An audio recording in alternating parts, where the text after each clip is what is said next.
e o papilomavírus, o HPV, que é o mais responsável, assim, que está presente na maioria dos tumores de colo de útero. É um vírus sexualmente transmissível. Então, também, né, fazer sexo com proteção diminui a chance de pegar esse vírus. E fazer os exames preventivos, porque quanto mais cedo a gente diagnostica, maior a chance de cura.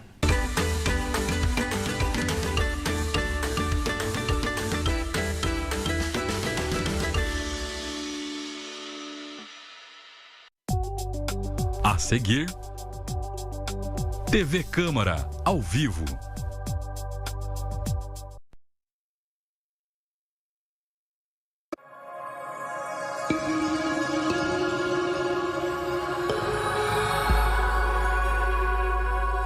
TV Câmara, Campinas. Olá, muito boa tarde para você. Seja bem-vindo, bem-vinda. Mais uma vez estamos de volta aqui ao Teatro Bento Quirino, no centro de Campinas, onde vai começar neste instante mais uma reunião ordinária, a quinta reunião ordinária da Comissão Permanente de Ciência e Tecnologia. Esta comissão que é presidida pelo vereador Paulo Gaspar. Vamos acompanhar. Boa tarde a todos que nos ouvem e nos assistem através da TV Câmara. Boa tarde a todos que estão presentes aqui. Obrigado ao cerimonial da Câmara que nos auxilia aqui na transmissão. Hoje nós temos a honra de receber, vou citar os nomes aqui, do Alberto Abdul, que é gerente corporativo de sustentabilidade e HIS, depois ele vai explicar o que é HIS. A Ana Laura Freire, que é de Relações Governamentais, da Bosch, e o Ademar Galo, que é coordenador de CO2 neutro da Bosch Campinas.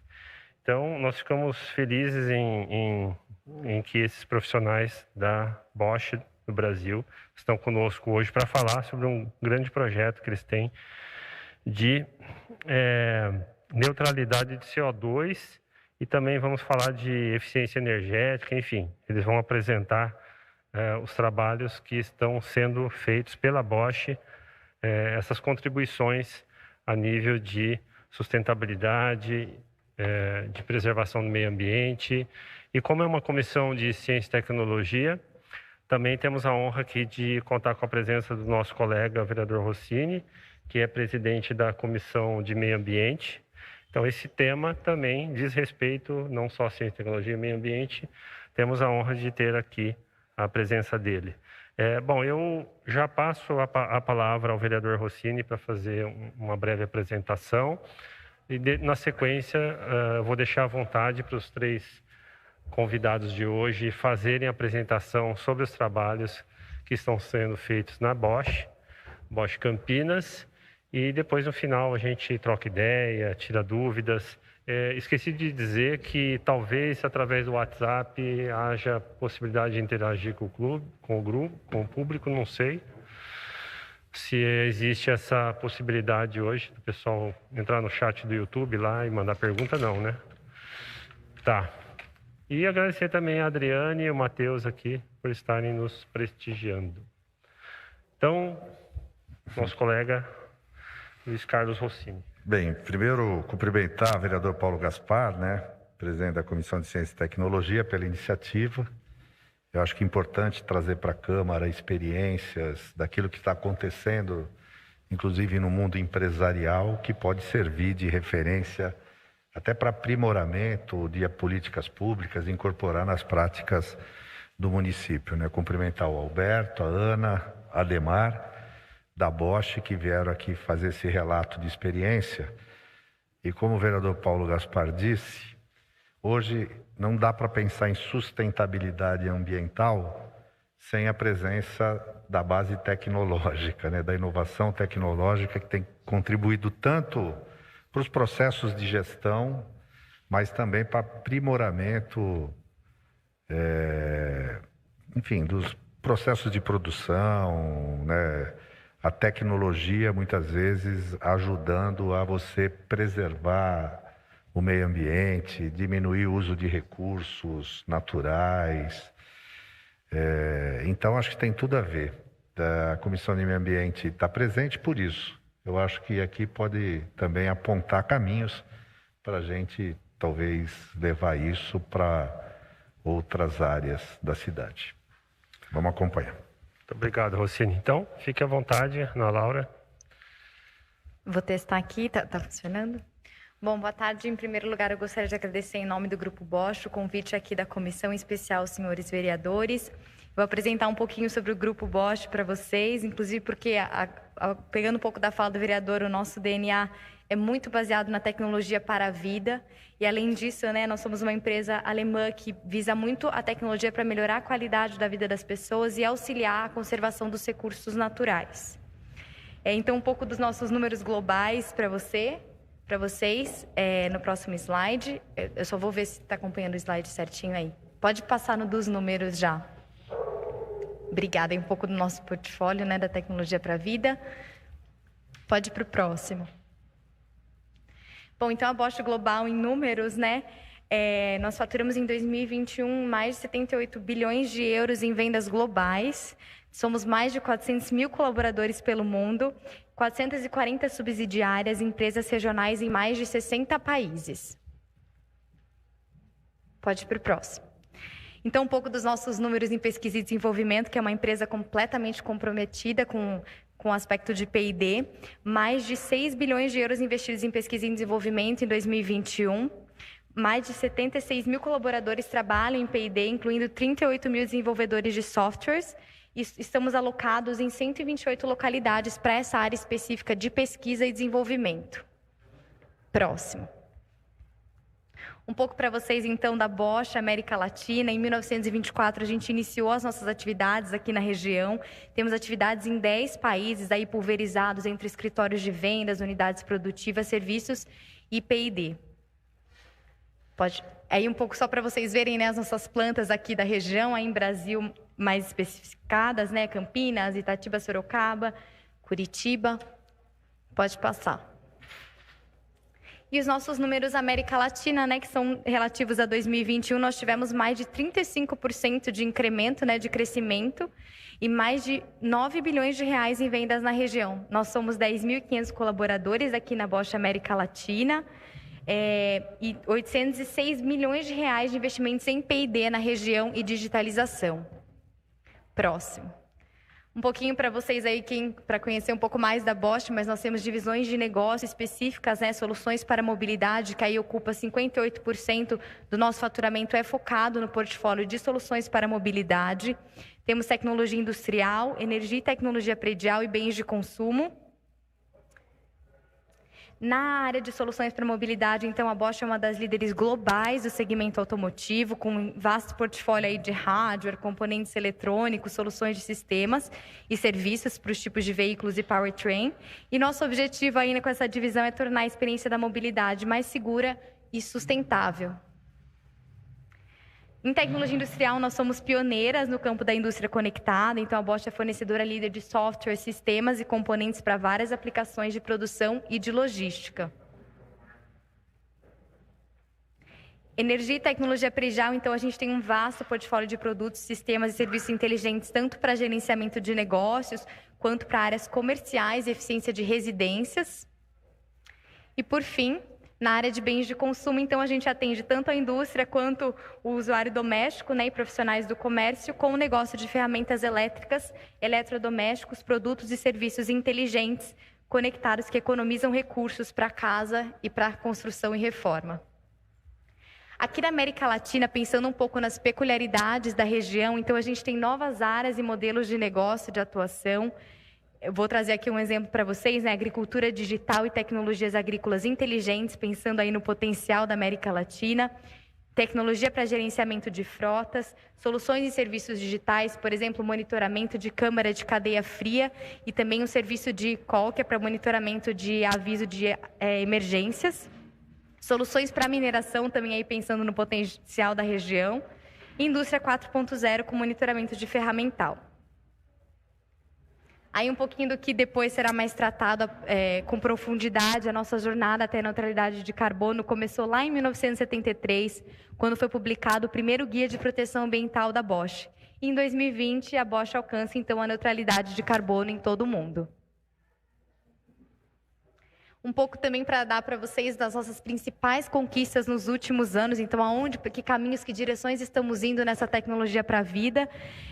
Inauguramos a primeira estação de células de combustível na Alemanha. Em uma parceria com a Shell e com a Volkswagen, apresentamos a gasolina azul, um novo combustível com mais de 30% de componentes renováveis. E foi inaugurada a Fábrica do Futuro para a produção de semicondutores, que foi considerado o maior investimento individual da história da empresa da Bosch. Além disso, também lançamos, pensando aí na eletromobilidade, a primeira estação de carregamento sem cobrança do mundo, e os chips de carboneto de silício, que vamos iniciar a produção em larga escala dessa peça que é essencial para a eletromobilidade e para o futuro da mobilidade urbana. Quando a gente fala de região, gostaria só de apresentar um pouco dos nossos compromissos sociais. Então, a gente tem aqui o Instituto Robert Bosch, que tem 50 anos de atuação na área social, que visa promover principalmente o desenvolvimento de jovens e vulnerabilidade social por meio da educação. Investimentos anuais que passam aí quase 4 milhões de reais, e a gente impacta 350 jovens diretamente, em torno de 2.700 de forma indireta. Esse é um projeto da Bosch que é muito caro para a empresa, e o objetivo é justamente ser referência no desenvolvimento de jovens que participam desse instituto. Também temos a Escola de Técnica de Aprendizagem, que é uma parceria com o Senai de 60 anos de história, já formamos mais de 1.500 alunos. Temos cerca de 90% da taxa de retenção, então os jovens que fazem esses cursos ficam na empresa, né, na Bosch. E estamos com um novo curso de automação inteligente, justamente pensando nessa demanda crescente na área de tecnologia na região. Pretendemos formar aí mais de 100 jovens. E por fim, a recém-inaugurada, a nossa creche, que foi inaugurada há 2 anos, que é justamente para focar na possibilidade de um equilíbrio entre vida pessoal e profissional dos nossos colaboradores. Então, um pouco aí, compartilhar para vocês do que é a Bosch aqui, a Bosch da região, Bosch Campinas. Obrigada, agora eu passo a palavra para o Abdu. Pessoal, boa tarde. Obrigado, né, Ana? Acho que vocês têm aí uma visão bem ampla de tudo que é feito pela Bosch no mundo. E a gente, quando fala de sustentabilidade, a gente tem que falar também da parte do nosso dever social, né? Por isso que é muito importante ver tudo que está ali para trás. Eu vou tentar focar um pouco mais aqui no que a gente tem feito de desafios para a neutralidade. Você coloca lá para a gente. Tem que ligar o microfone. Ah, não estou. Mais pertinho assim? Mais pertinho. Ah, que bom. Desculpa aí, pessoal. E o meu foco, então, vai ser mais nos objetivos nossos de neutralidade, tanto no mundo quanto aqui. Como a Ana já disse, desde 2020 nós somos carbono neutro no mundo inteiro. Então, aquelas 400 plantas que vocês viram ali, todas elas, de uma forma ou de outra, cumpriram com esse compromisso, desde pequenos escritórios de vendas que a gente tem, até plantas produtivas do tamanho e da proporção que a gente tem aqui em Campinas, que é a nossa maior planta na América Latina. A nossa jornada, ela é baseada basicamente em 4 grandes pilares, que é a eficiência energética, a autogeração de energia limpa, o uso de energias renováveis e, por fim, a compensação por crédito de carbono. Nós procuramos priorizar o que é limpo, né? Mas a gente vai ver depois com o Galo que... Por favor, você pode passar o slide, que aí acho que agora... Por favor, para naquele slide anterior, por favor. Aí, obrigado, eu já falo dele. Mas a gente vai ver depois com o Galo o quanto que a gente pode fazer dentro de casa em termos de eficiência energética, que a gente nem imaginava que a gente tinha condições de tratar desse tema. Aqui é só uma equação para vocês entenderem mundialmente o quanto a gente está investindo, né? O quanto custa ser carbono neutro até 2030. Né? Então, a gente tem aí custos adicionais para poder gerar essa energia limpa, né? Ou consumir essa energia limpa de 1 bilhão de euros. Esse é o nosso número mundial, né? Ou seja, estamos falando aí de 6 bilhões de reais, né? Além disso, a gente tem investido cerca de 1 bilhão também de euros em eficiência energética. Então, quando a gente olha esse custo total, são 2 bilhões de euros em investimento para a gente poder atingir essa meta que a gente atingiu desde 2020. Porém, todo o nosso investimento em eficiência energética traz retorno para nós. E esse retorno é da ordem de mais 1 bilhão de euros. Então, no final das contas, é uma equação que ela fica aí bastante favorável para nós, perto do que a gente estava esperando. E a gente tem visto que com o decorrer da inovação e da tecnologia, isso ainda pode ser muito melhor, né? Então, hoje nós estamos falando aí de 1 bilhão de euros de investimento para ser carbono neutro e para poder ter nossas plantas e nossos sites com altíssima eficiência energética. Por favor. Bem, quando a gente fala de sustentabilidade e de ESG na Bosch, tudo começa com o que a gente chama dessas novas dimensões de sustentabilidade 2025, que é a nossa estratégia para a sustentabilidade mundialmente. Então, ela é baseada em 6 grandes pedaços de um diamante, vamos chamar assim, né? Que vai desde o que vocês já conhecem bastante, que é a parte de proteção climática, da escassez e do uso correto de água, até a parte de economia circular, como a gente recicla, como a gente remanufatura, como a gente atende o mercado do ponto de vista do resíduo, né, e do produto que está no campo, né, no mercado, até itens como promoção social e DI, que é diversidade, equidade e inclusão, né? A Ana aqui deu alguns exemplos da nossa promoção social e de tudo que a gente faz via o Instituto Robert Bosch e também via a Escola Técnica. Isso vale para Campinas e para Curitiba também. É claro que com todas as declarações de direitos humanos, a gente também precisa estar sempre muito atento para esse grande bloco das novas dimensões de sustentabilidade. A parte de saúde e segurança, e aqui quando a gente fala de saúde, não é só a saúde dos nossos colaboradores, mas a saúde dos familiares dos nossos colaboradores e também a saúde financeira, né, de todos nós. Então, aqui, esse é um bloco muito importante para nós. Então, para o próximo slide. Ele aqui, desculpa esse slide está em inglês, mas isso aqui é como a gente faz a nossa governança de sustentabilidade dentro da empresa, tanto da parte ambiental quanto da parte social. Então, por trás disso tem um sistema que é chamado de Power BI, né? Então, aqui nós temos todos os nossos objetivos e os nossos principais KPIs, né? Os nossos principais números que a gente controla, né? As informações importantes para cada uma dessas dimensões aqui. Então, ali a gente descreveu vários detalhes de cada uma dessas dimensões. Então, é a maneira como nós fazemos a nossa governança no dia a dia, do ponto de vista de sustentabilidade dentro da Bosch. Próximo slide, por favor. E aqui é exatamente aquilo que a gente estava falando lá no início, né? As 4 grandes alavancas que nos levaram de 3,3 milhões de toneladas de CO2 emitidas em 2018 para 0 toneladas de CO2 sendo sem compensação, né, a partir de 2020. As 4 grandes alavancas, elas estão por prioridade, então vocês veem que eficiência energética é o nosso grande foco, né? E por fim, lá vocês veem que o que a gente tanto fala, né, o mercado de crédito de carbono, a gente tem procurado cada vez mais reduzir essa compensação via crédito de carbono, né? E basicamente usar mais energia verde, mais energia limpa. Esses são os números mundiais. Aí eu queria que você desse mais um clique, que vai aparecer os números aqui regionais, né? Pode seguir, por favor. Aí, então, para cada uma daquelas 4 alavancas, vocês veem aqui alguns números aqui para nós, aqui para a Bosch na América Latina e basicamente Brasil, porque são as plantas produtivas, né? Então, a gente fala aí de 3 milhões de euros de investimento, de investimentos, né, em eficiência energética, com uma economia de cerca de 8% do nosso consumo de energia. Vocês vão ver lá na frente qual é esse volume de consumo de energia anual nosso. A gente fala aí da geração de energia, autogeração. Então, nós temos aí já somados 1.600 megawatt-hora de energia produzida nas nossas operações. O Galo vai mostrar os detalhes disso, né?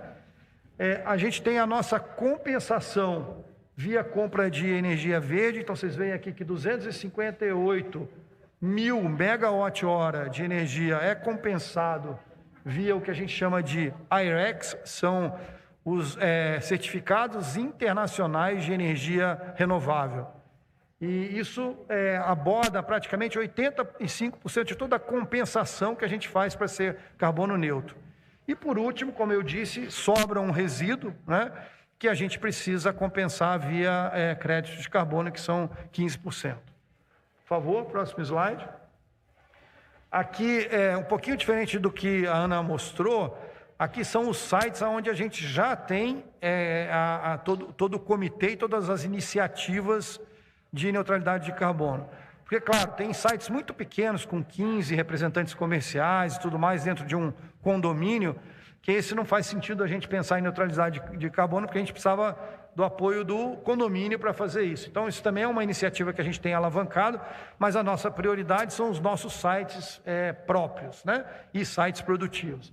Então, vocês veem aí, ao longo da América Latina quais são esses sites e a grande representatividade do Brasil e, obviamente, de Campinas para esse tema. Por favor, próximo slide. Aqui é muito bacana porque nós temos aqui os nossos guardiões, né, de neutralidade e de eficiência energética para cada operação. Um deles está sentado aqui na ponta, né, que é o Ademar Galo. Então, ele é o responsável por essa coordenação aqui em Campinas. Então, nós temos aí reuniões mensais, onde a gente divide essas lições aprendidas das grandes plantas com as menores plantas, para que esteja todo mundo na mesma página e que a gente possa, com essa sinergia, né, trazer mais benefícios para a empresa. A gente consegue fazer mais investimentos em painéis fotovoltaicos, a gente pode implementar os nossos equipamentos de eficiência energética de uma forma mais escalonada. Então, esse comitê ele trabalha constantemente para alavancar aqueles grandes 4 tópicos que a gente mencionou lá atrás. Por favor. Aqui, então, quando eu falei de consumo de energia, vocês veem aqui, 2020 a gente teve um consumo de 155 gigawatt-hora, porque foi exatamente aquela época da pandemia, né? Nós não tivemos baixa de produção, ao contrário, nosso volume de produção permaneceu muito cheio, mas como a maioria do pessoal indireto foi para casa trabalhar remotamente, então isso teve uma redução de consumo de energia elevado. Mas na média, a gente tem aí entre 170 e 175 gigawatt-hora ano de consumo de energia. Então, quando você vê lá atrás, a gente falar que a gente consegue economizar 8% do nosso consumo com eficiência energética, é um número muito importante para nós, né? Lá em cima, a gente mostra a tendência de como a gente está migrando do que a gente tem atualmente, ou seja, atualmente o que a gente tem é um conteúdo de energia verde, que é uma geração própria, e mais os certificados de origem, que são chamados GOs, né? Isso aí é mais ou menos 8%, e a gente tem várias medidas de compensação, que são aqueles I-RECs, mais os créditos de carbono, que perfazem aí os outros 92% da nossa estratégia atual. Bem, o que a gente pensa para o futuro? A gente pensa em atingir o máximo possível aí de energia verde até 2030, ou seja, que a gente tenha da ordem de 99% da nossa energia seja consumida via energia verde. Hoje, a nossa energia consumida, ela vem do mercado livre, né, das usinas hidrelétricas, e vocês vão ver mais na frente que a gente está estudando agora a autogeração remota, que é uma coisa muito importante que a gente pode tirar uma fatia desse consumo do mercado livre para fazer a nossa autogeração de uma forma remota, porque não dá para poder colocar painel fotovoltaico em todos os telhados da nossa operação, né? 1% remanescente do que a gente precisar compensar, a gente vai continuar compensando com os I-RECs, né? Que são certificados de energia renovável. Por favor. Aí é um estudo que a gente fez para ter uma ideia do quanto a gente conseguiria, com base na insolação de cada região, o quanto a gente conseguiria fazer de autogeração dentro das nossas plantas com painel fotovoltaico. Então, em média, daqueles 170 gigawatt, a gente consegue aí 12%, né, de consumo interno, de geração interna, e aí distribuído, obviamente, pelas áreas de maior insolação, né, a gente vê um percentual diferente.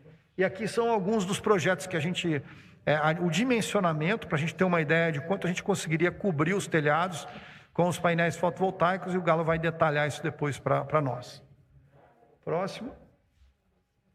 Aqui estão só um spoilerzinho, né, de tudo que a gente tem aí em Campinas. Vocês veem que a gente tem galpões produtivos aí praticamente todos cobertos com painel fotovoltaico e possível de replicar isso para os painéis vizinhos, para os galpões vizinhos.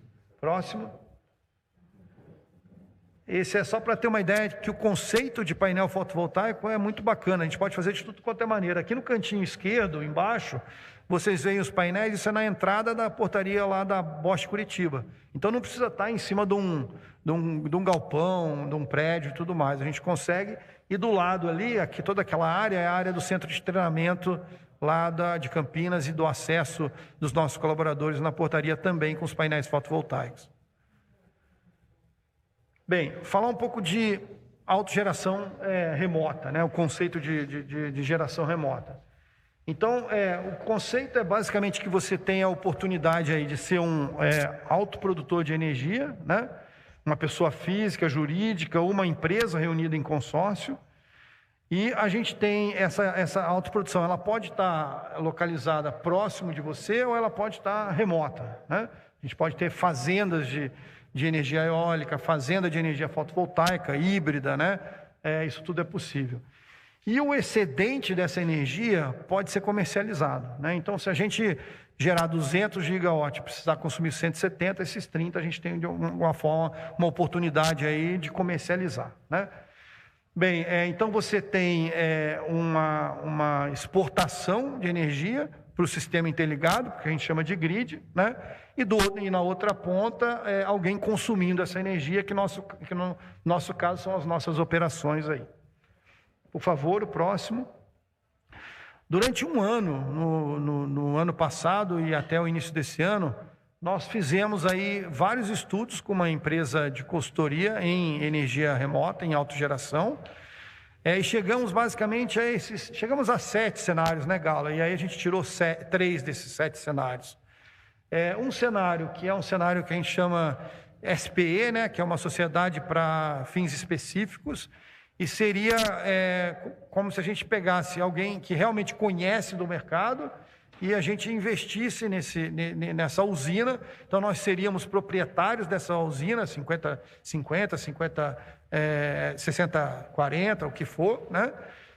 A gente tem um cenário 2, que é um cenário de consórcio, onde nós não detemos a propriedade da usina, né? Mas nós temos a exclusividade, a outorga por essa energia gerada.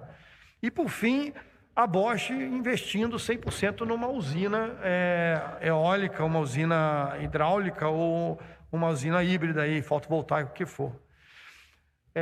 Próximo slide, por favor. Nós, depois de muitos estudos, e aí aqui é uma coisa muito importante, isso vale para tudo quanto é segmento, toda a parte de tributação, né? A gente tem aqui uma situação de ICMS, de PIS/COFINS, né, que precisa ser estudado muito claramente para que a gente possa entender qual é o melhor cenário. Não é simplesmente falar é um investimento muito alto e a gente não quer fazer, ou a gente não quer fazer nada com uma outra empresa, 50%. Aqui foi um estudo muito profundo do ponto de vista também de taxação, né?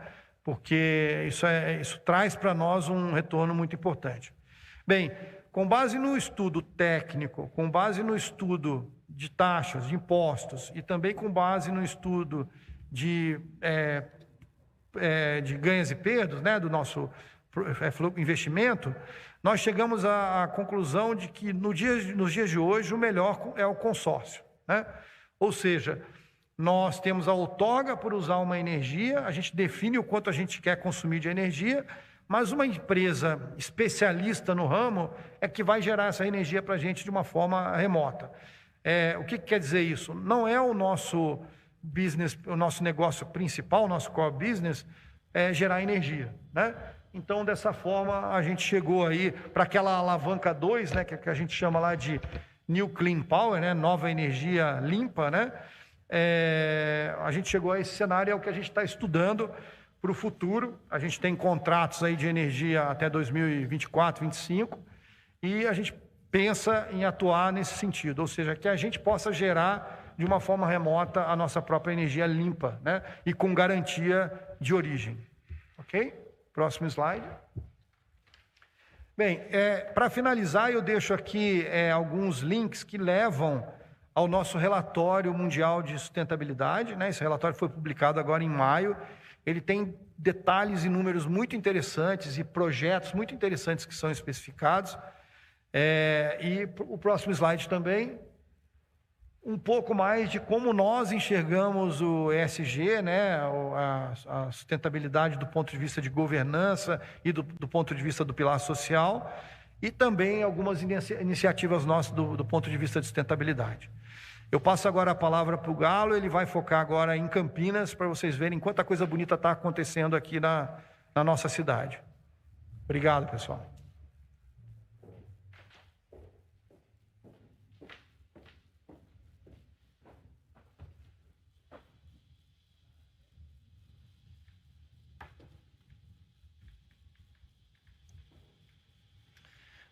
Boa tarde.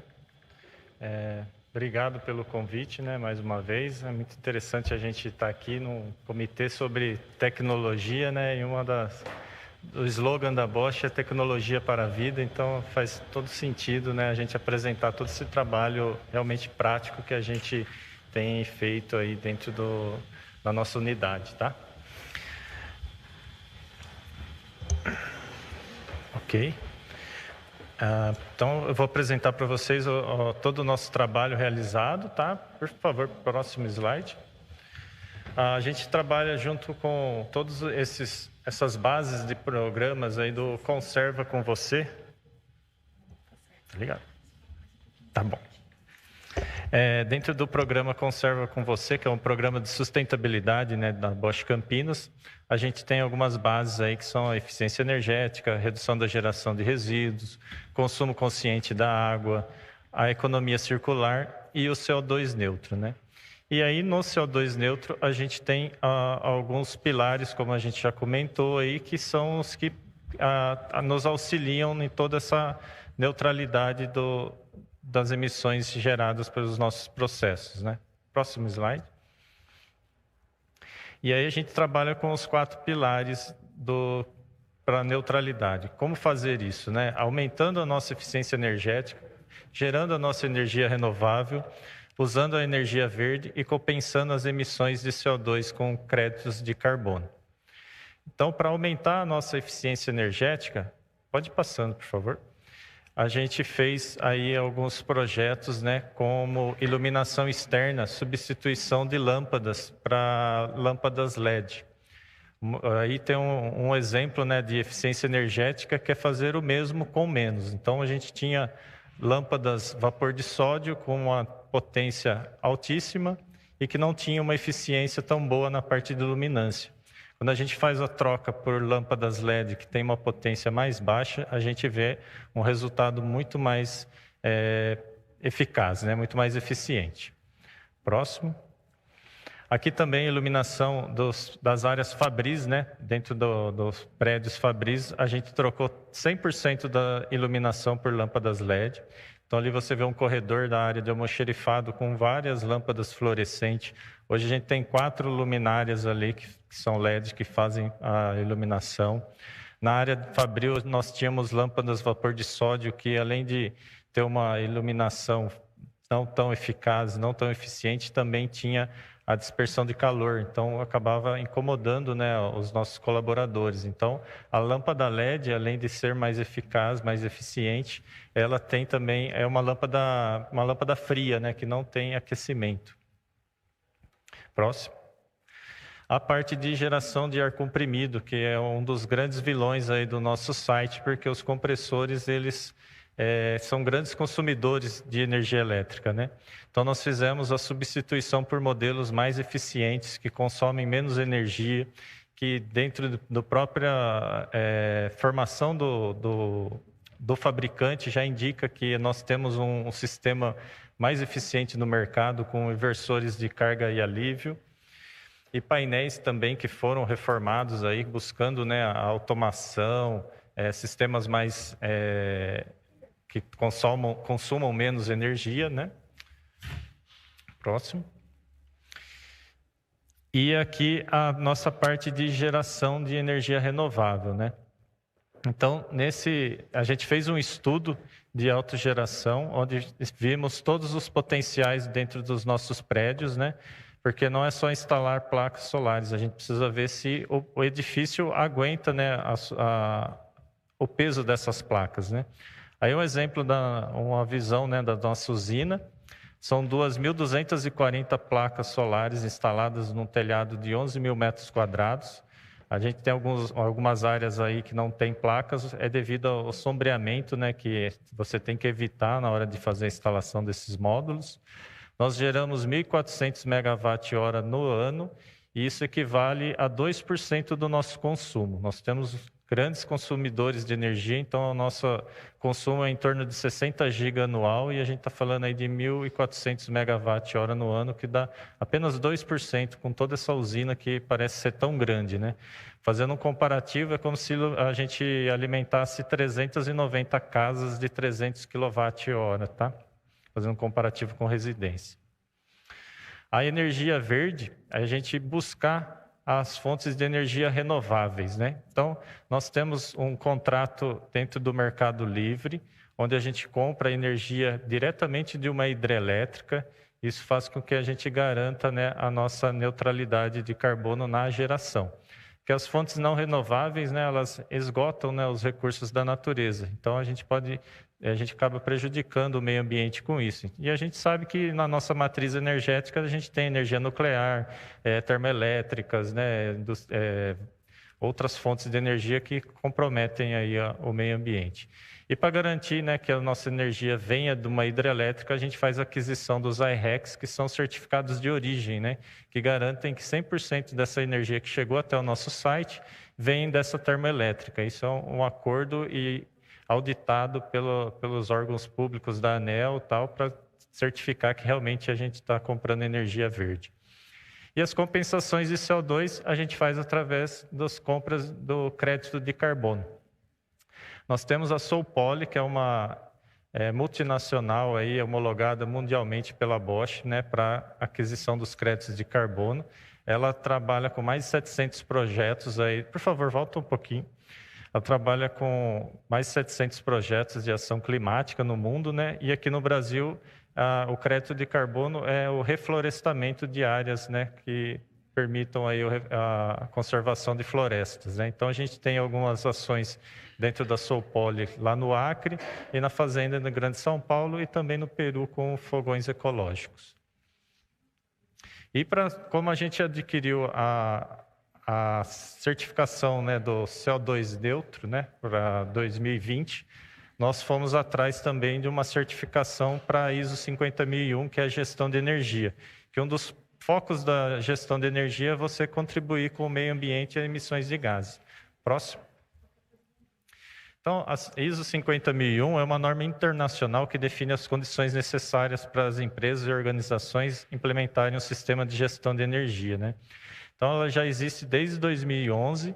Em 2018, ela teve uma atualização onde pede-se que a alta gestão esteja envolvida em todo o processo de gestão de energia.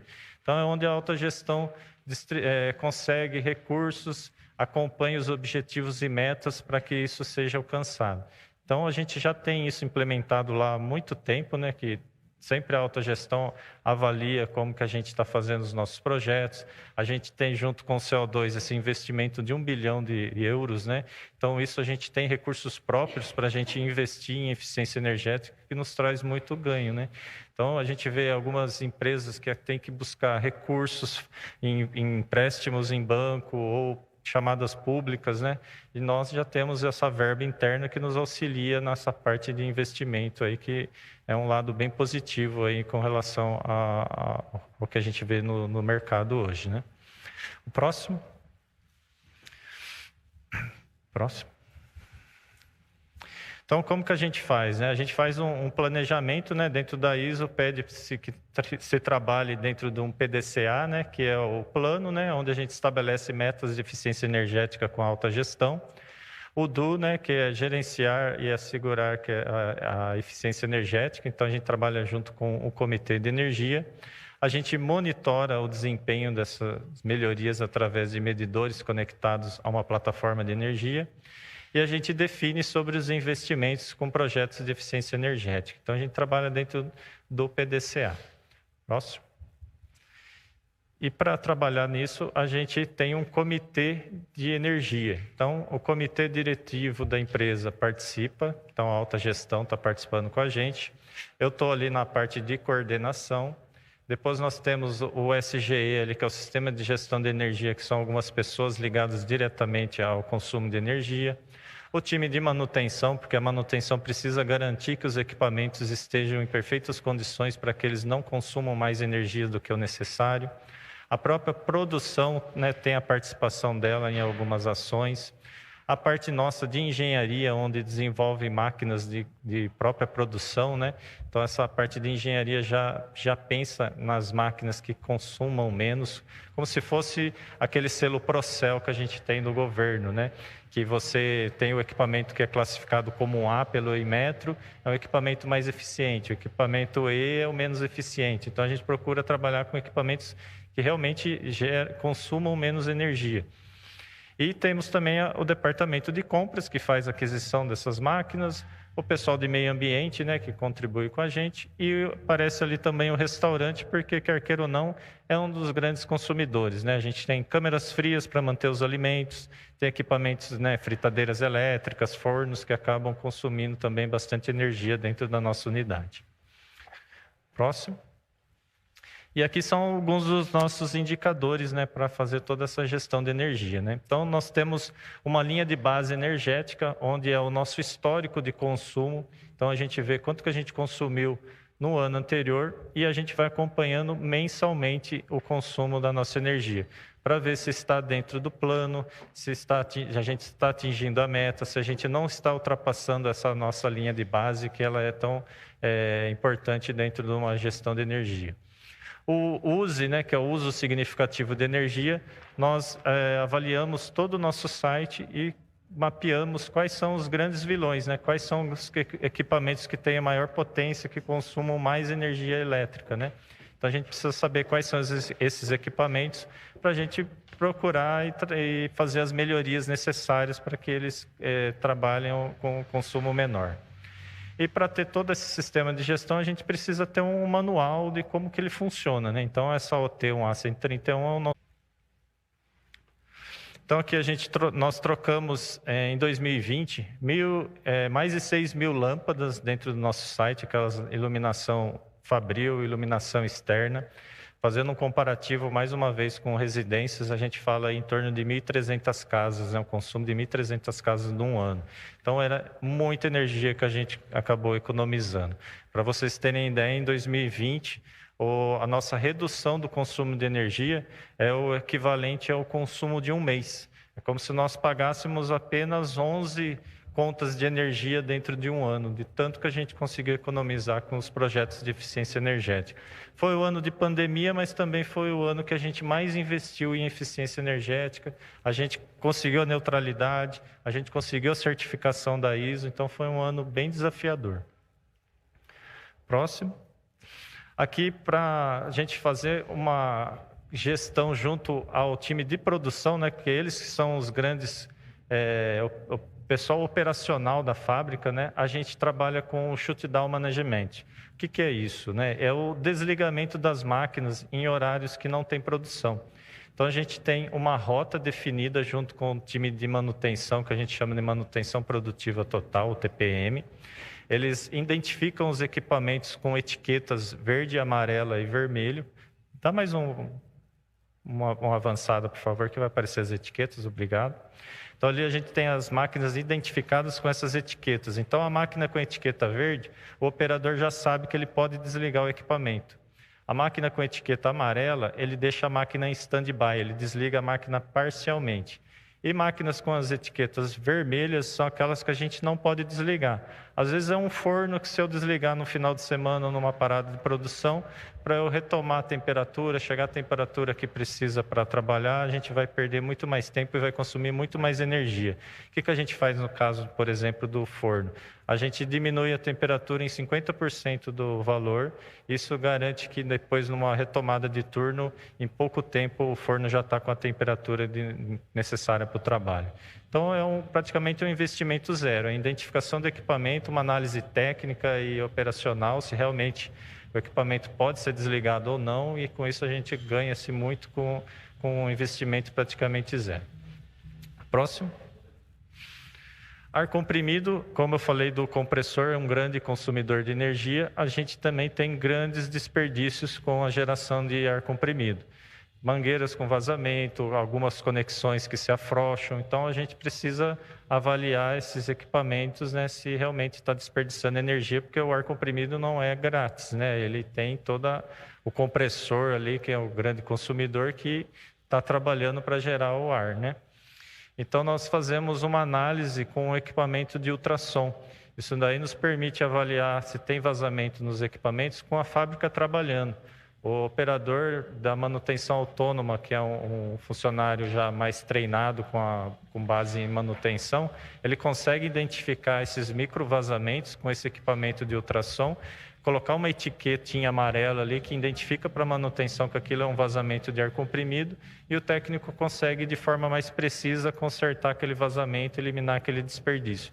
A gente chegou a fazer, em um ano, mais de 1.000 etiquetas. Então, foi um trabalho, assim, bem robusto. A parte de medição, aqui eu mostro a evolução que a gente fez com medição de energia. Nós tínhamos, em 2018, a planta com nível 1 de medição, que a gente chama, que a gente media somente o site como um todo. Em 2019, nós já começamos a ir para o nível 2, que é medição por prédio. Em 2020, a gente começou ao nível de valor stream, que é onde a gente mede algumas áreas da fábrica, né? E em 2021, a gente começou a pôr medição em equipamentos mesmo. Então, a gente chegou ao 4º nível, né, de medição, que é medir aquele equipamento. Se é uma máquina nova que vai ser instalada, a gente já avalia se há necessidade de pôr a medição ou se aquele equipamento já está numa área que tem medição, para a gente acompanhar o desempenho desse equipamento. E com isso, a gente também vê se realmente vale a pena fazer uma melhoria, né? Então, quando você tem medição, você tem o controle. Com isso, você consegue medir os resultados quando você investe em alguma melhoria no equipamento. Próximo. Para acompanhar a medição, né, nós temos a nossa própria plataforma de energia, onde a gente faz todo o monitoramento dessas medições, né? Isso aqui traz a transparência para o pessoal da fábrica. Então, um líder de área, um supervisor, consegue visualizar quanto que aquele equipamento, a área dele, o prédio dele está consumindo de energia elétrica. Então, isso nos traz a transparência. Próximo. Nós temos ali várias divisões, né, dentro do site, né, de negócios, e aí aqui fica por especialidade, né? Então, ele consegue visualizar o consumo de energia elétrica, consumo de ar comprimido, consumo de água, onde é aplicável, né? Então, fica bem visual a parte de medição para todo o pessoal da fábrica. Próximo. Aqui, mais uma vez, alguns dados, né, da nossa geração de energia, né? Então, a gente tem aí uma usina com 996 kW-pico. São 2.240 placas instaladas, né? Olhando pela figura ali de vista aérea, né? Nós estudamos ali todos os telhados que têm potencial de instalação fotovoltaico e a gente chega a um total de 11% em relação ao nosso consumo. Se eu aproveitar todos os telhados que têm potencial, porque eu preciso avaliar se o telhado suporta o peso dessas placas. Cada placa pesa em média aí 30 quilos. Depois tem também a pessoa que vai fazer uma manutenção, que é uma simples limpeza do módulo, mas é exigido, né, para a gente não perder a eficiência do equipamento, né? Então, nós fizemos um estudo desses telhados, aqueles que têm potencial, sem sombreamento, que suportam o peso dessas placas, né? A gente consegue aí reduzir 11% em relação ao nosso consumo anual. Parece pouco, mas dentro de toda a nossa corporação, isso é algo bem significante, né? E tomando por conta desse telhado, a gente consegue avaliar fazer um comparativo com casas, né? Em torno de 391 casas que têm um consumo em média de 300 kWh mês, seriam abastecidas por toda essa usina que a gente tem hoje aí no nosso telhado, que para nós parece pouco, mas se você comparar com residências, né, são muitas residências, né? Quase 400 residências aí abastecidas com esse consumo de energia, com essa geração de energia. Próximo. Aqui é só um lembrete do nosso fundador, né, que a gente nunca deve ficar satisfeito com o que já foi alcançado, né? A gente sempre deve se esforçar para fazer o nosso melhor, né? Próximo. Então, economizar energia ajuda o meio ambiente e muito, né? Mudar algumas atitudes nos conecta com uma vida melhor. Próximo.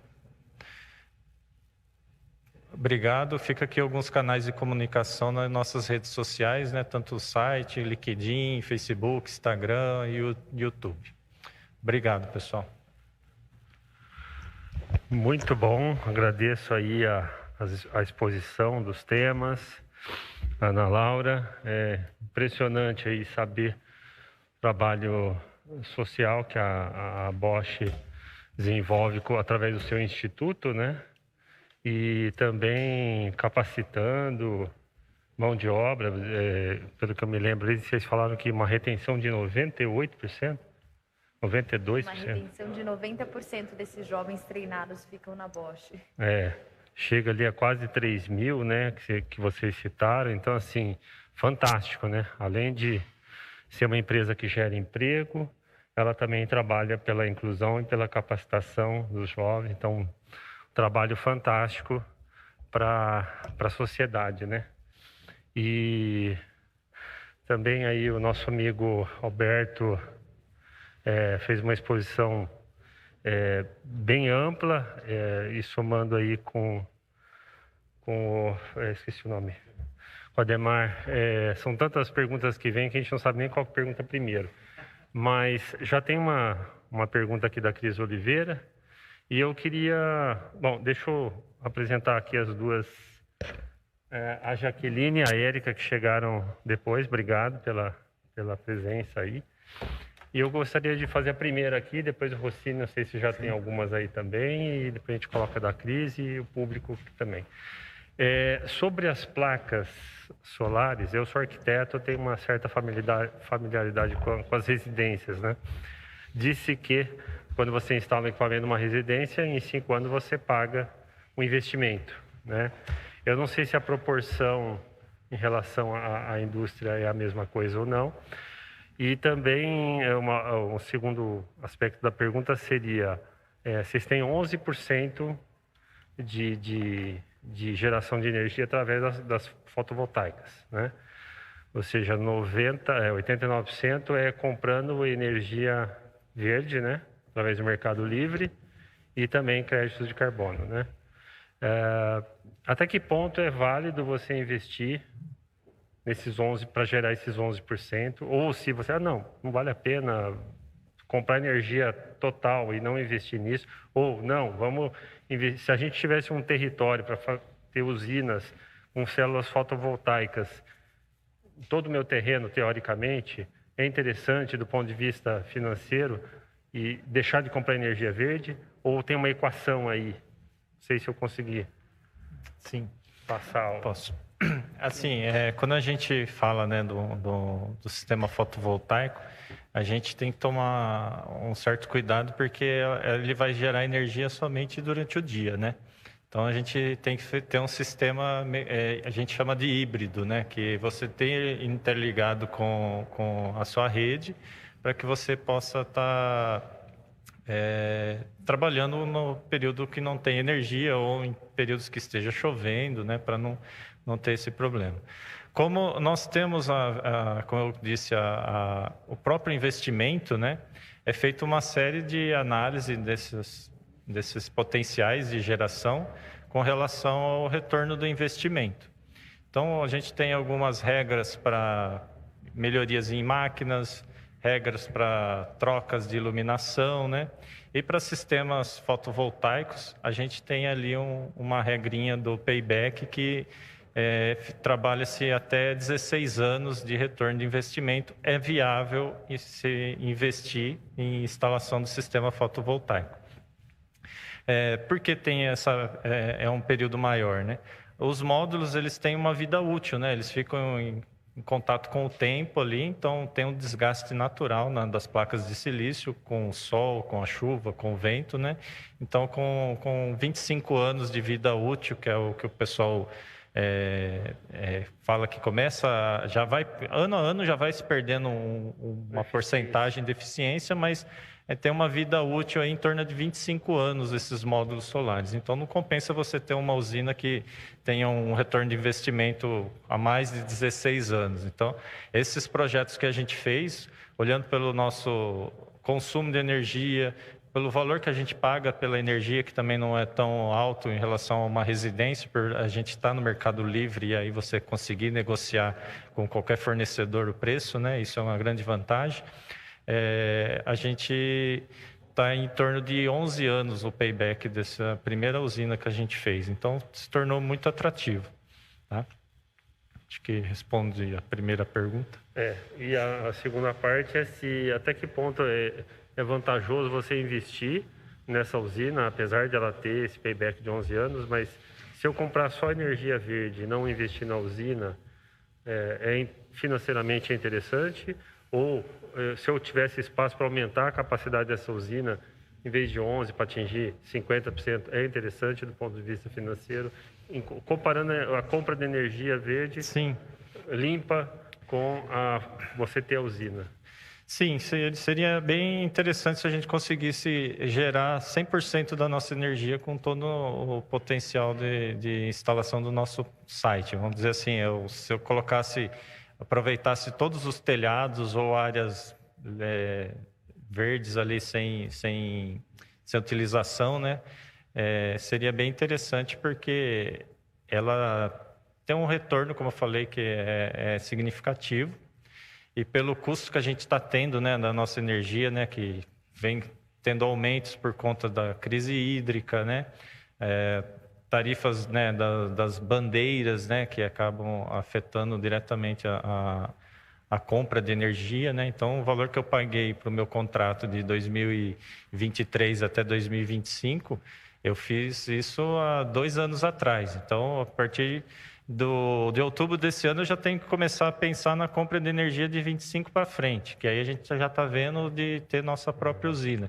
Então, é vantajoso você ter alguns pontos, né, de autogeração, sim, mas se você tivesse uma usina sua, você estaria cumprindo aí com todos os objetivos e metas corporativos, da gente ter a nossa geração 100% limpa, né, de uma fonte renovável. Por mais que você compre os certificados de I-REC e tal, ele tem um custo, né?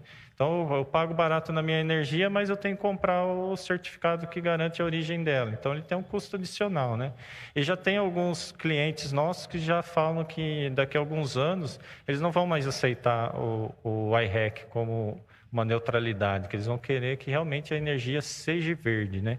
E aí a gente está buscando justamente com essa nossa usina própria aí, ou Ortoga, ou consórcio, que a gente ainda está decidindo que a gente tem que fechar isso até 2025, né, Alberto? Bacana.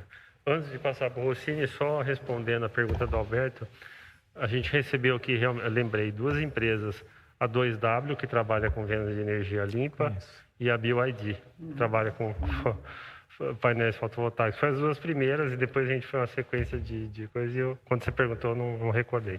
O Cine?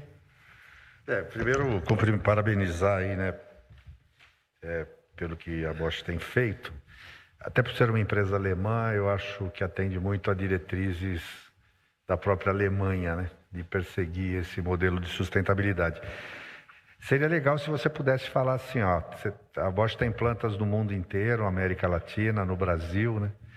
O desempenho da planta Campinas aqui, as do Brasil, elas atingem ou superam o desempenho atingido lá fora ou não? Talvez até por estarmos no Brasil, a facilidade de acesso a energias renováveis, né? Se isso contribui para isso. Agora, quanto tempo levou para atingir esse estágio? E como é que foi mudar a cultura da empresa? Porque investir em tecnologia, né, investimento em tecnologia é uma coisa aparentemente tranquilo, né?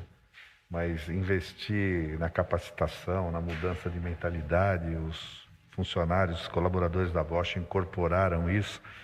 Como é que dá esse processo cultural? E um detalhe aí, dentro dessa lógica da ESG, ou Indústria 4.0, houve também, assim, mudança de processos. E eu vi alguma coisa aí, acho que você só mencionou, vocês buscam nos seus fornecedores de matéria-prima também exigir que eles tenham produtos oriundos de uma cadeia sustentável também, quer dizer, a coisa não se limita só naquilo que você faz na sua planta, mas há também uma exigência ou repercussão assim, em toda a cadeia produtiva? Obrigado, Rossini, pela pergunta. Bem abrangente. Como você viu, a gente trata a sustentabilidade, não é de hoje, né? Então, assim, nós estamos falando da década de 70, com todo o nosso lema, né, de tecnologia para a vida. A gente sempre foi precursor em muitas tecnologias do ponto de vista tecnológico. Então, só para lembrar, o Flex Fuel, né, etanol com gasolina, lá em 86, né, 87 e tudo mais, a gente já estava tratando esse tema. Então, assim, a cultura de sustentabilidade, essa cultura já vem impregnada em nós há muitos anos, faz parte dos nossos valores, de uma forma ou de outra, né? Então, não é uma guinada drástica do dia para a noite, de falar, olha, agora nós vamos começar a tratar sustentabilidade, neutralidade de CO2 e tudo mais. Tanto que, na verdade, a gente nem precisaria de ter um comitê de ESG, né? Porque o ESG, ele surgiu, né? A gente lembra que é a parte financeira, né? De você buscar recurso, né? Você provar que você está investindo socialmente, né? E ambientalmente em iniciativas que melhorem a nossa qualidade de vida. E a Bosch já faz isso há muitos anos, sem a necessidade de capital externo, né? Nós somos uma fundação. A Ana mostrou ali quanto a gente investe, né? 7 bilhões de euros em desenvolvimento de tecnologia, inovação, né? Então, o que eu quero dizer assim, já está no nosso DNA tudo isso. Então, vamos criar um comitê de ESG? Vamos, mas com outra perspectiva. A perspectiva de fazer um pouco mais de alarde, vamos dizer assim, né? De tudo que a gente tem de iniciativa social e ambiental, que de uma certa forma a gente divulga, mas a gente achou no ESG uma oportunidade de divulgar isso de forma estruturada, né? Com relação a Campinas, né? O quanto que Campinas lutou para chegar onde ela chegou. Primeiro, assim, Campinas faz parte de um pool de plantas da divisão mais importante que a Bosch tem, que é a divisão de powertrain, de mobilidade, né? Urbana e tudo mais. E a planta de Campinas vem há muitos anos recebendo premiações mundiais, tanto do ponto de vista interno da Bosch, como benchmarking para os nossos processos produtivos, para a nossa gestão ambiental. Para que você saiba, Campinas é descarte zero, né? A gente não usa resíduo, aterro, né, sanitário há mais de 10 anos, né? Então, assim, isso não vale só para Campinas, mas são só alguns exemplos que, independente do momento e dessa toada de ESG e de sustentabilidade, a gente já vem atuando. Então, Campinas veio se preparando para isso. Hoje mesmo a gente comemorou, né, a premiação, né, do... Você pode... que é o Facilities, né? Um prêmio mundial de Facilities, né? Da Associação Mundial de Facilities, exatamente por causa do nosso processo de neutralidade de CO2. Quem ganhou foi a planta de Campinas, né? Então, o que eu quero dizer assim, também faz parte cultural nosso, né? Todo esse desdobramento através dos nossos treinamentos. Toda vez que você recebe um novo colaborador, essa integração que é feita com o colaborador, a gente apresenta aquele diamante lá, fala sobre a sustentabilidade, fala sobre os direitos humanos, fala sobre compliance, né? Uma coisa muito importante do ponto de vista de governança. Então, o que eu posso te dizer assim, nós hoje somos benchmarking, por exemplo, gestão de energia, a gente está sendo benchmarking para os Estados Unidos e para o Canadá. Você consegue acreditar nisso? Ou seja, a Bosch, né? As plantas da Bosch nos Estados Unidos e no Canadá, usando a gente como benchmarking, usando a Argentina como benchmarking, as nossas plantas, para a gestão de energia. Não sei se eu me fiz claro. Não, sim, é só com relação dos fornecedores ali. Tá. É verdade. E aí faltou essa parte. Quando a gente trata neutralidade, a gente trata os 3 escopos, né? É o escopo 1, o 2 e o 3. Escopo 2 é a energia que a gente consome, né?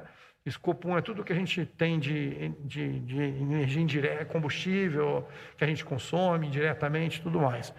E o escopo, só que isso é um percentual muito baixo do que a gente é capaz de neutralizar de CO2. Você tem toda a razão. O grande foco e a grande meta é o escopo 3, que é toda a cadeia de fornecimento, inbound, outbound, logística e tudo mais.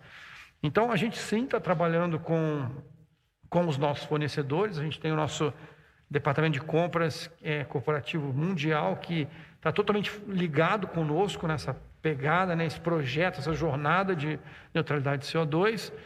E nós estamos trabalhando, por exemplo, em economia circular, né? Como a gente trabalha com as nossas redes de autorizadas Bosch. Quando um filtro de óleo é descartado, quando um filtro de combustível é descartado, uma bateria. Então, todo esse processo, hoje, por lei, já é necessário fazer o descarte correto disso, né? E a gente faz, só que a gente está indo além. A gente está olhando a nossa cadeia também com os nossos clientes, com os nossos parceiros, para que a gente possa dar as mãos e tentar se ajudar nesse sentido. Então, tem projetos muito importantes acontecendo dentro da empresa, justamente para poder trabalhar, não só para ajudar os nossos grandes fornecedores, né, mas os pequenos que fazem parte da nossa cadeia de suprimentos e que são tão importantes quanto os grandes, né? Então, isso é o nosso grande foco agora, é o escopo 3, porque toda essa neutralidade que vocês viram aqui até agora é escopo 1 e 2, né? É fácil gerir dentro de casa com a estrutura que a gente tem, né? Então, agora o mato é um pouco mais alto, o volume é muito maior, né, do que a gente precisa compensar, mas é nessa linha que a gente está indo. Posso abusar? Claro. Na linha do resíduo zero que vocês falaram, a parte de resíduo efluentes líquidos, vocês têm tratamento do efluente, reuso de água? Sim. Você quer falar um pouco, só um resumo ou não? Posso? Então é assim, nós hoje praticamente 100% da nossa água que a gente utiliza, ela é reutilizada, né? Ou para meio industrial, ou para o nosso consumo de restaurante e tudo mais. Então, isso também é uma coisa que a gente foca muito, porque o Brasil não é... Duas coisas que o Brasil não é problema: escassez de água ainda, né? Como é um Peru ou um Chile, né? E a outra coisa é as fontes de energia, né? A gente tem 85% da nossa energia já é renovável, né? Então, esse trabalho também já se vem a um longo prazo, né? E Campinas é um benchmarking para isso, do ponto de vista desse consumo consciente, né? E de toda a nossa reciclagem de água. Então, ano após ano, a gente tem metas claras de redução desse consumo, né? E reaproveitamento da água. Então, 100% da nossa água industrial ela é reciclada, né? Reaproveitada. E a gente tem feito um trabalho extenso agora para não só garantir esse retorno, mas também reduzir o nosso consumo, né? Da mesma maneira que a gente olha para a energia elétrica, a gente pode olhar para a água e trazer benefícios. Eu garanto que até maior. A gente sabe da iniciativa pública, né? O quanto que a gente tem de desperdício de água e o quanto a gente poderia fazer por isso. Então, de uma certa forma, é isso que a gente está fazendo dentro de casa. Uma pergunta que chegou aqui da Cris Oliveira. Pergunta difícil, hein? Ó, Rossini, é para você aí, viu? Campinas conseguiu em 2019 o topo entre as cidades mais inteligentes do Brasil, sem ser uma capital de estado. Quais políticas públicas facilitariam para mantermos Campinas no topo deste ranking? Bom, ela está falando de cidades inteligentes, né? Tem a ver, mas não tem a ver com o tema aqui, porque inteligente não é só tecnologia. Ela envolve a sustentabilidade do funcionamento de uma cidade. E aí envolve todas as áreas, dentro delas, ciência e tecnologia também. Quando a gente fala de políticas públicas, lógico, ela deve estar perguntando em relação às municipais, porque em relação ao meio ambiente, elas normalmente são estaduais e federais, né? As legislações que nós temos para lidar com o meio ambiente, sustentabilidade. Mas a nível de municipalidade, eu deixo para o Rossini, que é mais experiente aqui, responder. Não, Campinas realmente atingiu o topo do ranking das cidades inteligentes, né? E é um conjunto de fatores que é analisado para pontuar o desempenho das cidades.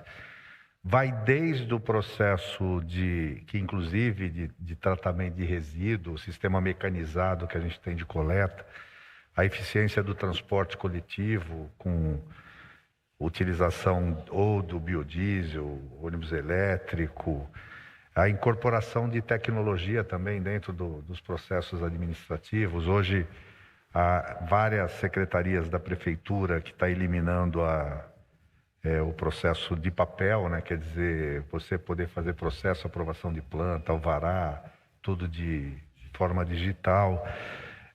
E também, assim, o uso racional de energia. Nós devemos aumentar a nossa pontuação, porque Campinas agora fez uma PPP e vai substituir todo o seu sistema de iluminação pública por lâmpada LED e também com a possibilidade de investir num modelo de cidade inteligente, é que cada braço de iluminação possa também compactar um microcomputador, alguma coisa assim, para outras finalidades, utilizar como base, inclusive, da tecnologia 5G de telefonia.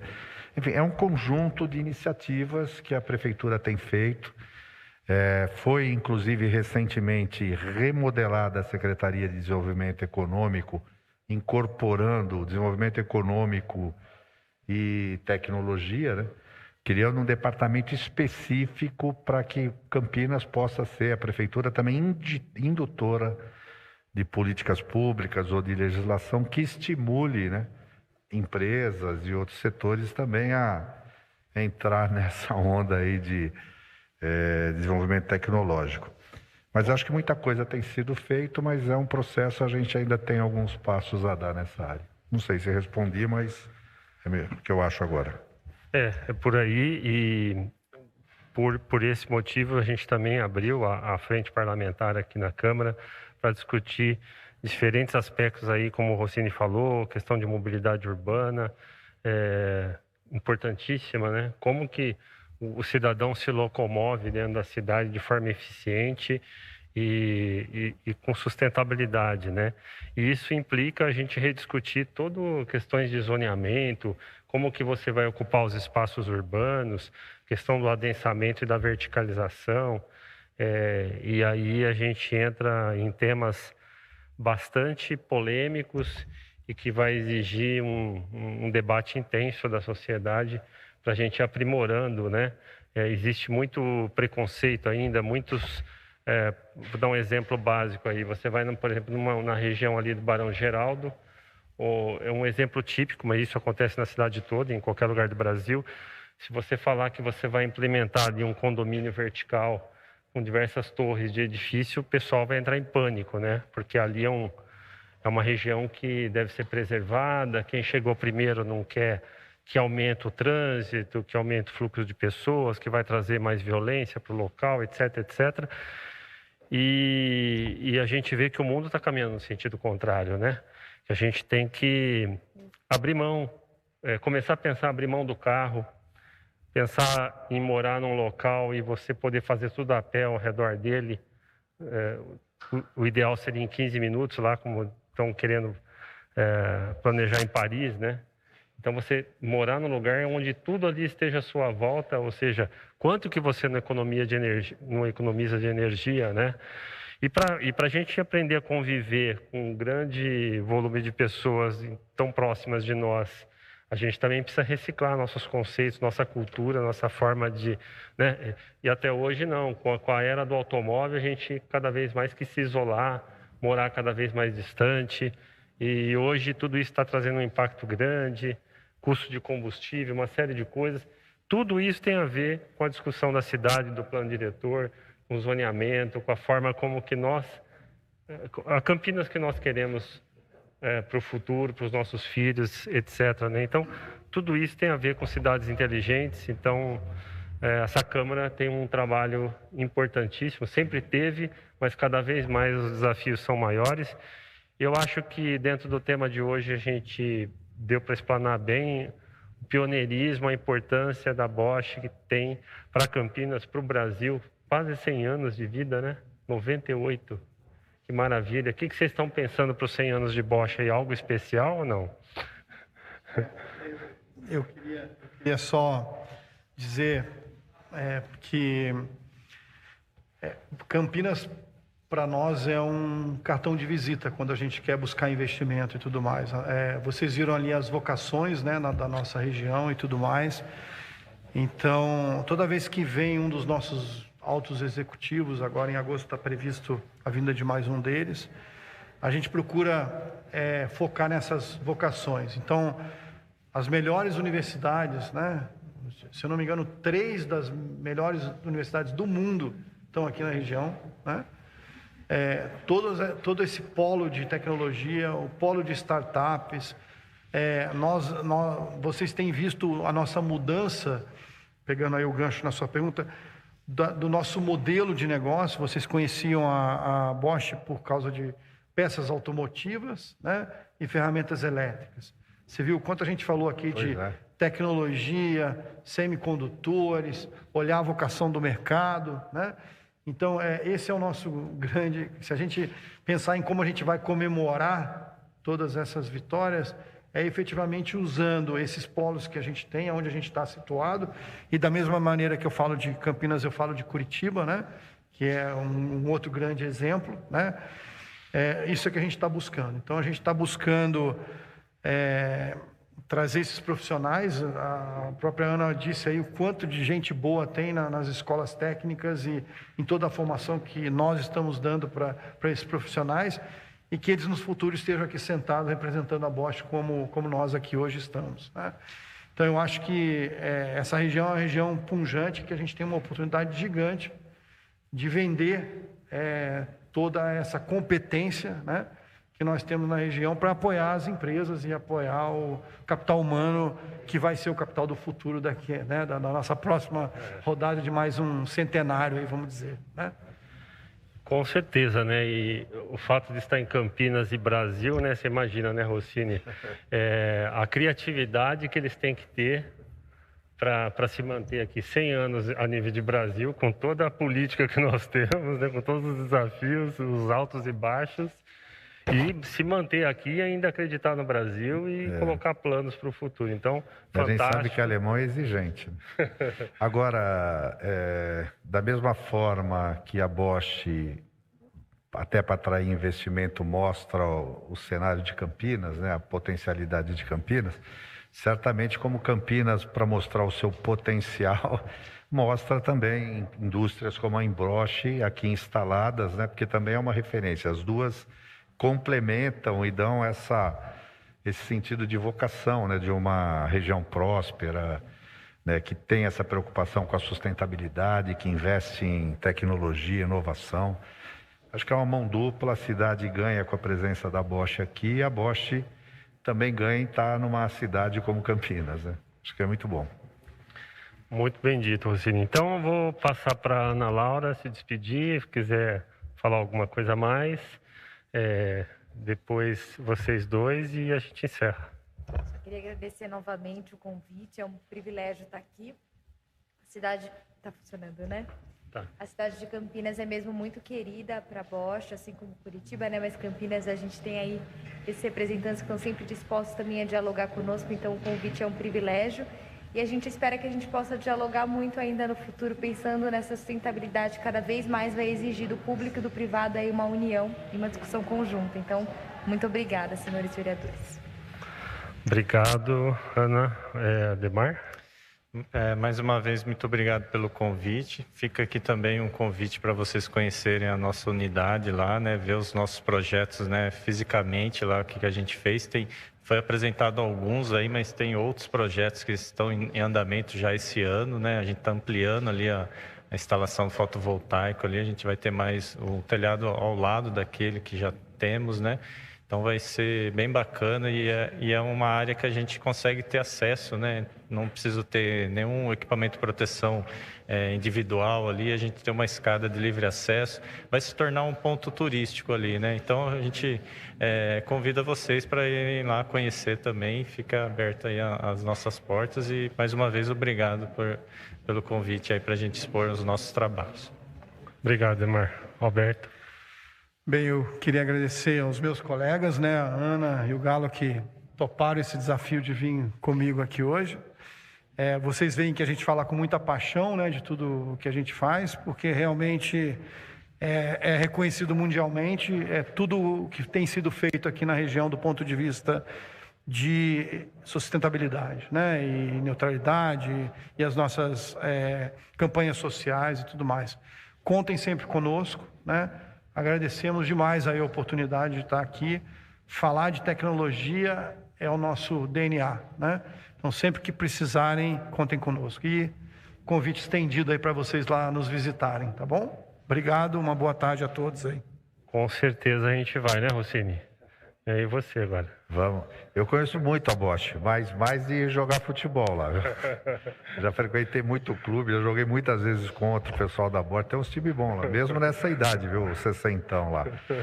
E assim, é legal também ver a presença da Bosch no centro médico, né? Que também contribuindo para a área da saúde na cidade. Eu acho que a presença da Bosch aqui é uma realidade, a cidade reconhece a importância da Bosch aqui, não só na geração de emprego, mas também na contribuição que dá de uma forma geral aí para a dinâmica, para a vida da cidade. E esse projeto social, as duas, né, vertentes são fantásticos, eu não conhecia os números, né? Eu acho que isso é muito bom e algo que precisa ser realmente divulgado para que outras empresas copiem esse modelo. Parabéns. Então, encerrando aqui os trabalhos da Comissão de Ciência e Tecnologia, quero agradecer a todos que compareceram, prestigiaram aqui a nossa reunião. Agradeço o cerimonial da TV Câmara. Obrigado pela audiência e todos que ainda vão assistir essa reunião. E até a próxima, pessoal. Muito obrigado.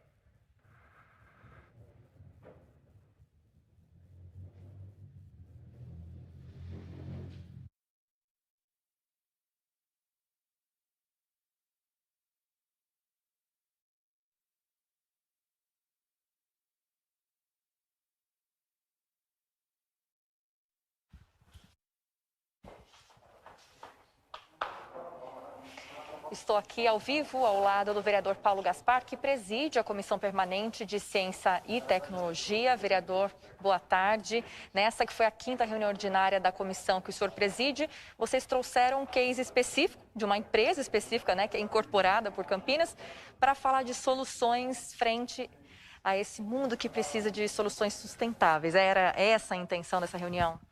Com certeza, Bosch, referência mundial e aqui para Campinas, entre todas as plantas que eles têm ao redor do mundo, é uma de maior excelência que eles têm e um grande desafio, inclusive a nível de Brasil, né? Porque aqui, diferente da Europa, as regras não são tão claras, os desafios são maiores e eles têm feito com excelência esse trabalho em termos de economia de geração de CO2,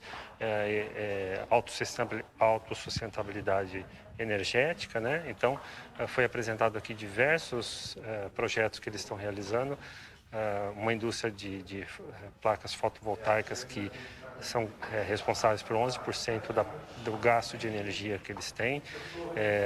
A maior parte do consumo é comprado através do mercado livre de energia, empresas que geram através de hidrelétricas ou de eólicas ou de fotovoltaicas mesmo, né? E também tem uma pequena porcentagem de compra de crédito de carbono, onde eles fazem plantios, né, ao redor do Brasil para compensar esse gasto de energia. Então, dessa forma, eles se tornam 100% eficientes na contrapartida de tudo que eles consomem em termos de energia. E aí eles têm projetos ambiciosos para aumentar essa produção de energia eólica, fotovoltaica, que eles têm hoje, que é 11%, e se tornando cada vez menos dependente de comprar energia, seja mesmo de energia limpa, né? E aí os desafios são enormes. Eles colocaram além desses aspectos de energia, a Bosch desenvolve um trabalho social fantástico, né? De capacitação e de inclusão de jovens, de populações vulneráveis e que acabam colocando um índice de 92% de retenção, ou seja, todo mundo que entra, os milhares e milhares de jovens que entram nos cursos de capacitação da Bosch acabam ficando e se tornando funcionários da empresa, fora diversos braços sociais que eles têm, né? Então, é um trabalho muito bonito da gente ver, tanto no campo de sustentabilidade do meio ambiente, quanto de inclusão social e além de proporcionar um desenvolvimento socioeconômico da nossa cidade e da nossa região. Uma dica aí para os novos empreendedores que querem empreender aqui no município, já para pensar com essa cabeça sustentável e social, né, vereador? Com certeza. E aí a Comissão de Ciência e Tecnologia, mais uma vez, traz uma empresa que é tão importante para a nossa cidade. A gente pretende continuar trazendo outros atores aí, como já outros que vieram, e a gente está sempre aprendendo com eles e isso trazer de alguma forma para as políticas públicas que a gente desenvolve aqui no município, tentar somar forças e pensar em soluções cada vez melhores e mais sustentáveis para Campinas. Obrigada pelo seu tempo, vereador. Bom encerramento aí de expediente para vocês. Obrigado, Mariana, e parabéns aí pelo trabalho. Muito obrigada e muito obrigada a você de casa também pela sua audiência, pela sua companhia. Hoje tivemos várias transmissões ao vivo. Pela manhã tivemos reunião de comissão aqui. Em seguida tivemos o Câmara Notícia ao vivo com Gabriel Castro e Mirna Abreu. E agora encerrando a nossa programação, na verdade mais tarde ainda tem solene, mas de comissões a gente encerra por aqui. E deixo aqui o convite para você acessar o nosso canal do YouTube, TV Câmara Campinas, para ter acesso a toda a nossa programação. Até mais.